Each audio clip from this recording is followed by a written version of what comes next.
You will be laughing, but the error 55 in your Subaru car is actually not error 55, it's error SS. And SS is short for speed sensor. So this is the error of the speed sensor. The speed sensor is the other name for the ABS sensor. So there are sensors in all four wheels that control the speed of these wheels. And these sensors take part in a lot of different safety features and control modules. They give this information about the speed of each wheel. And when your car starts going into the skid, for example, or the wheels slip, you will have all these features activated that prevent you from losing control of your car.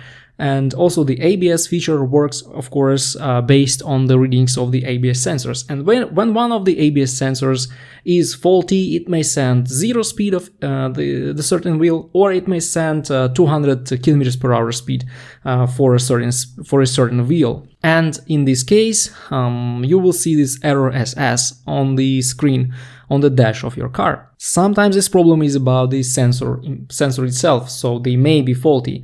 But sometimes it's about the mud, snow, and some other things that accumulate on the sensor and disturb its work. So sometimes you will need just to clean the wheel hubs or wait while the snow melts, and probably this error SS or error 55 will disappear.